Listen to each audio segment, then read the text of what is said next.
Our form has been a little bit all over the shop. We were winning, and then we lose, and then we beat Manchester United. So I thought, what better way to try and arrest this sort of zigzaggy form than to come back and play top of the table Chelsea and Manchester City? I didn't think this through very well, did I?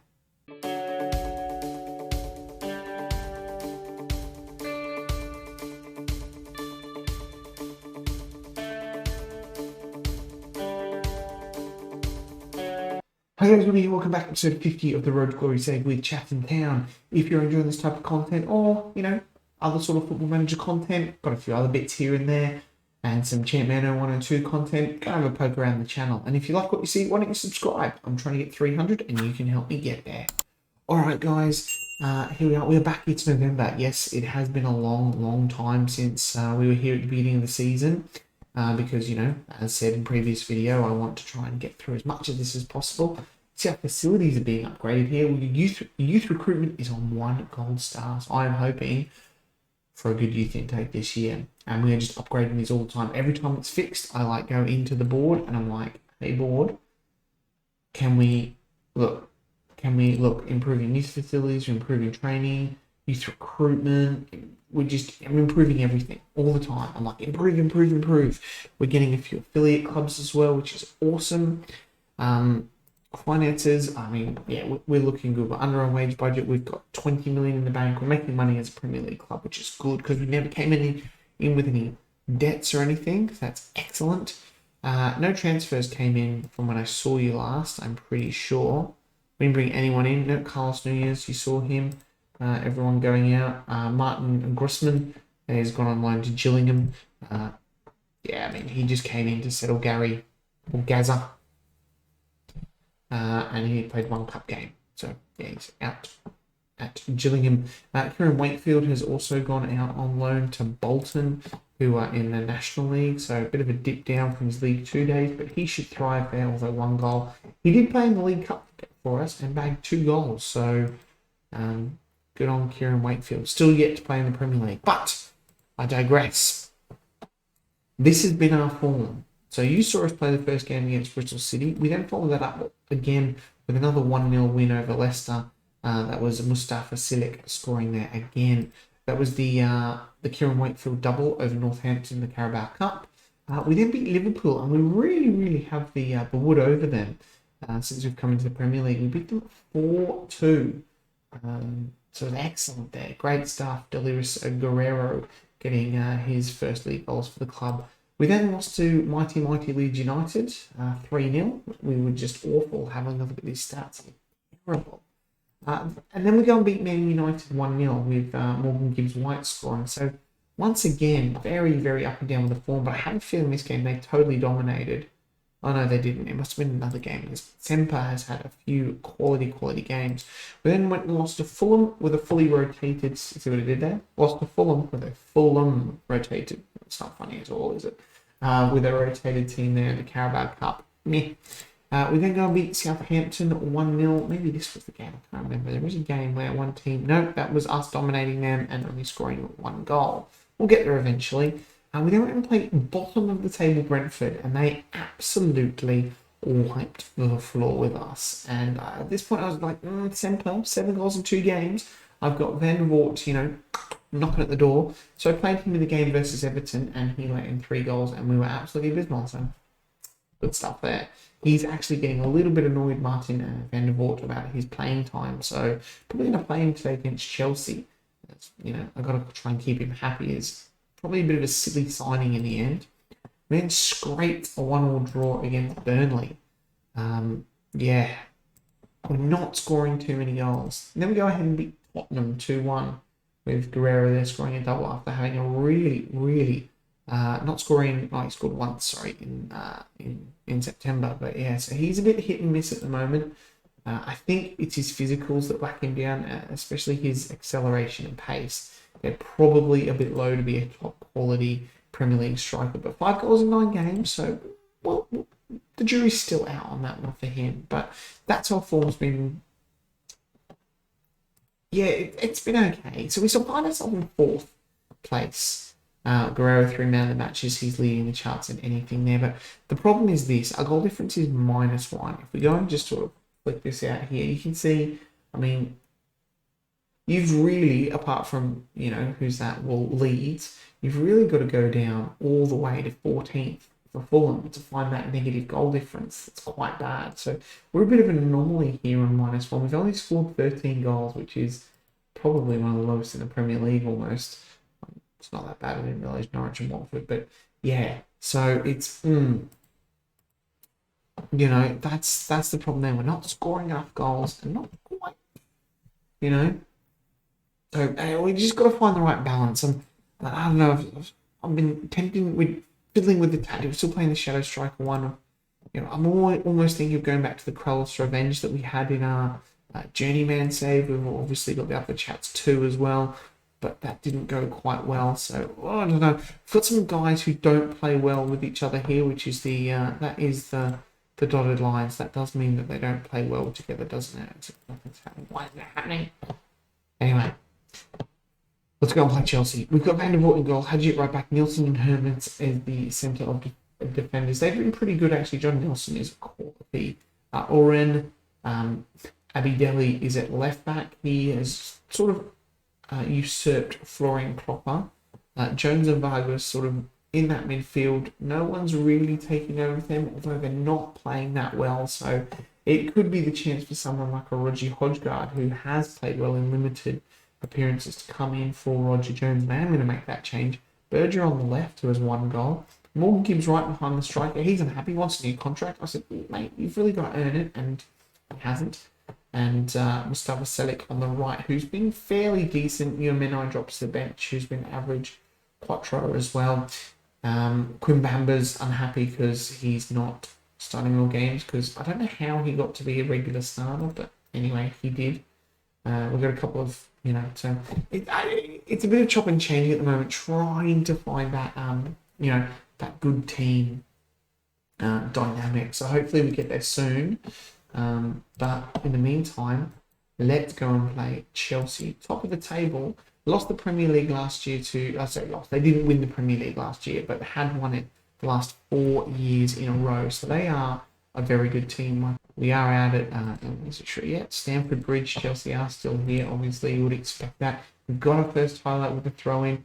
Gibbs White collecting it there, and Vargas now to Nielsen. Nielsen now finding Hermans. Hermans, Fafana there, and Reece James on the ball now. Can he spark Chelsea into an attack? I mean, we're probably going to get pumped here today. Like I said, Chelsea are top of the table. They have a very good team, and our form has been a bit hit and miss. And Chelsea on the break here, but is Van der Voort, can he impress? Can we get an unlikely win/draw? And he's our hero, and then he is our new starting goalkeeper. I've set him up for a bit of a fall here by him saying, hey, I want more game time, and me being like, well, yeah, play against top of the table and see how you go.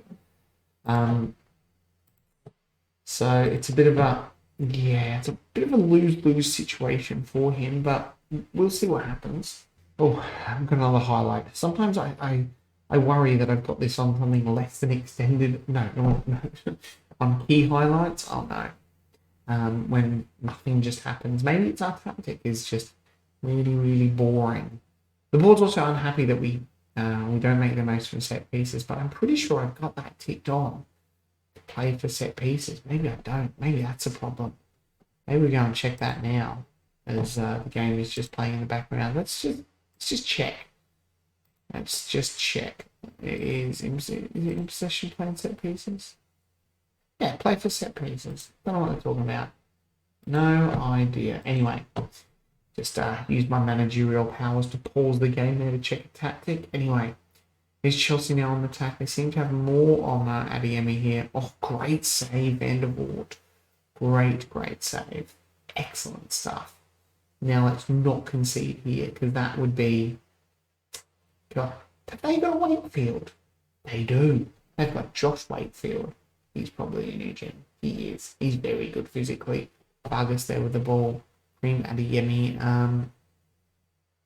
Yeah, whatever. I'll stick with what we've got. Hodgegard flicks it forward to no one. Fafana gives White, steals it. No, Berger. He's been taken down. Come on. That was a penalty. God. Maybe it wasn't. Okay, fine. Whatever. But we are coming up to halftime here. We do not want to concede here. There's about 2 minutes of extra time left. And this is when I hate it when teams thought they were going to score there. But I really, really hate it when teams score just before halftime. Okay, it's 1-0. Chelsea are really banging on our door, but we show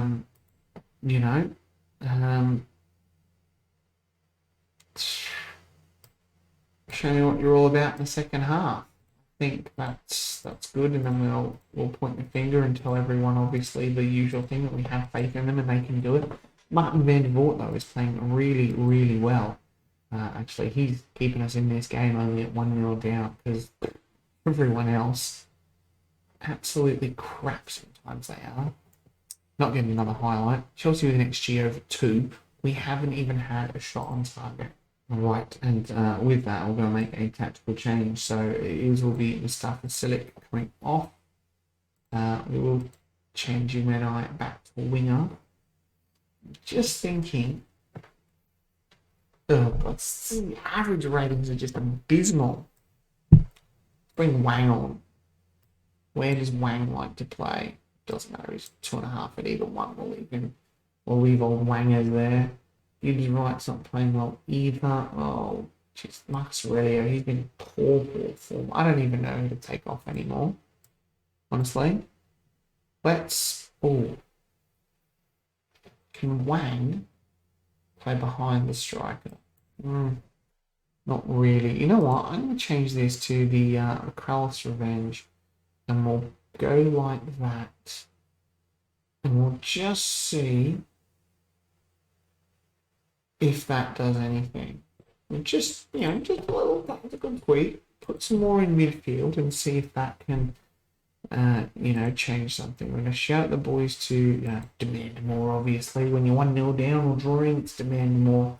In the second half, it's encouraging the first half. But Adeyemi now, Herman's with a good tackle, but Lee, flipping it.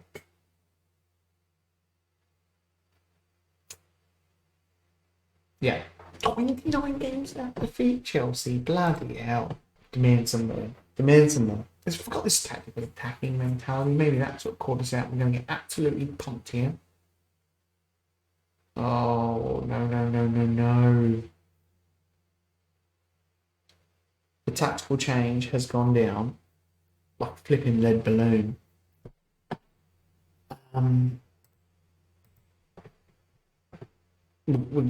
We're going to go back.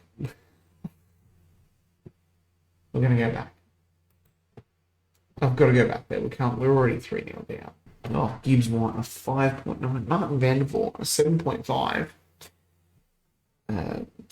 3 probably flatters us because Chelsea 17 shots on target.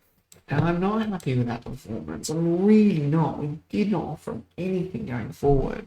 Right, back to the Man City game. I've obviously picked 2 games with an international break in the middle, as I usually do. We played Lordwood just to get a bit of confidence up, and we beat them 4-0, which I was hoping for a bit more, but didn't happen. Anyway, Van der Voort and goal, Hadji right back, Nielsen. We're going to go Nakadio here. We've dropped Hermans down to the bench. Klopper comes in at left back as Oren has done himself in with a twisted ankle. We are changing the tactic up to the Krallis Revenge version 3 with the 3 midfielders, the 2 central midfielders on attack, and Vargas here in that ball-winning midfield role. Rodrigo comes back into the team, who has been out on international duty and has, get this, concerned about his playing time. And I'm like, dude, you've missed a month because you weren't here. I can't do anything about that. Crazy. Aurelio on the left, Guerrero up front, and Select on the right. I do have big question marks around Marcus Aurelio, but he's back in the team. Hopefully he can do something. Hopefully we can do something against Man City and sort of stop this rot, get on a bit of a roll. But new tactic. Our first highlight is Man City on the ball. and it's not a great kick. Oh, I thought there's Guerrero's pace letting him down. There's Nielsen on the ball now. New centre back pairing today, Jones, Aurelio. Aurelio should square that. He's offside. Yeah, I mean, he's miles offside, wasn't he? Miles offside. We're going to shout and encourage the boys yet again. Yeah, I say it's going bad, but we are in these European spots. But remember what happened last year? We were up and around here. It just sort of fell away towards the end of the season. Nakayo is looking very tired as Mbappe. Excellent. They've got a good team, Man City. Maybe not as good as Chelsea, Declan Rice, but still a very good team. Rodrigo with a good tackle there, but unfortunately, City get the ball back. Yankuto now for Man City, Declan Rice. They're just teasing us here at the moment as we can't quite capitalise. Gomez now trying to get a ball into the box. Is it the three-man midfield? Is that sort of helping us here a little bit? It is. We get the ball away, but unfortunately Man City regather through Gomez, and this looks like it's going to end up as a City goal. No. Headed away by the big man Nicadio. And it goes out for a goal kick. Yeah. I kept Van der Voort in the team. I thought he deserved, another chance. We've been the better team. Look at that XG. 1 Man City. 0.26. Impressive. It's a three-man midfield. It's crazy, but, hey, I won the Champions League with Bayern with it. So, a very, very good Bayern team. But we'll see what happens here. But it is another highlight with Man City on the ball and Mbappe here. What can Van der Voort do? Oh, that was an excellent save, and it goes out for a corner. Man City now. Gomez going to whip this corner in, and it is headed over the bar. I would take a 0 draw here, to be honest. I would take a 0 draw. That would be a good result against a very good Manchester City. We've got to turn this goal difference around here. Really, really got to turn that around. Hopefully we can play some in the next coming weeks and absolutely pump them. Get a few of those games under our belt, and we can turn that goal difference from a negative into a positive. But is it now Mbappe and Chiesa combining? Mbappe, Chiesa, there it is. Federico Chiesa scores for Man City. That was... You can see that coming a mile off. Time for a tactical change. It's so hard when everyone in here is really crap. We're going to bring Aziz on. We're going to play him up front. Yeah, we'll play him up front. Why not? How's Aurelio doing? He's on a 6.6. Rodrigo on a 5. We are going to bring up... I didn't have Wang on the bench. No Wang today. Morgan Gibbs White on for Rodrigo. This is 6.4, actually. I didn't see that. Can we bring on Gary Thomas? Can he play? He can play there. We'll do that. Gary Thomas needs more game time as well. Klopper. Should have maybe started with old Gaza. Anyway, we'll keep the game off on the 65-minute mark. It is another Manchester City highlight. I can't believe we're the XG. We're ahead. Oh my god, this Chiesa in again. That was poor. That was absolutely poor. And you can tell I'm getting really frustrated because I sit back and I fold my arms and I just... maybe I'm wanting too much from these players. They're run-of-the-mill players. We're already punching above our weight just being in the Premier League. And expecting to get results over teams like City and Chelsea is probably a bit wishful thinking earlier there. And we just lose out. And then it comes back to our stacked midfield, and luckily we get the ball back. Silic with the ball now, tries to find Jones, and oh my god, that was an absolutely freaking awful pass. Thomas now, Nicadio, Vargas, Thomas. Can he make a claim for a spot in this team? Aurelio and Aziz Ouattara wanted more game time. He scored a goal. We're back in this. Shout and encourage the boys. I do remember quite a lot of times with this tactic we aren't able to get back into the game. It's disappointing that we've got an XG of 2 and have only scored 1 goal. Martin van der Voort. Oh, maybe we should have went Semper. Boys are tired. We're going to lose this 2-1, which is not bad. It's not the pumping, but we should have won this game. We should have won this game. Okay, let's trust the process. I'm happy with that tactic. It was hard to go against Man City. Youthful Chatham come unstuck it. I think it's a case of just trying to find my best team and stick with it. I still don't quite know what my best team is yet. Unfortunately. Schedule. Got so many. Ugh. Look at this. Don't count that Lords game. We've had 1 win in 1, 2, 3, 4, 5, 6. 1 win in 6. And we play 8th placed Wolves next. Ugh. Well, I'm probably going to come back. I think it's hopefully, I don't know. We might come back for some games we can win, like Norwich and Fulham. I say that, but Fulham beat us in the league cut. So yeah, I don't know. Maybe I'd like a win. We'll see how we go against a tough run. Wolves, 8, Arsenal, West Ham, Newcastle, Watford, Fulham, Norwich look good. Brentford. Oh, I'm getting ahead of myself. Anyway, guys, hope you enjoyed that episode. If you watched all this way and you're not yet subscribed, it's good. Would mean a lot. Catch you guys next time. Bye.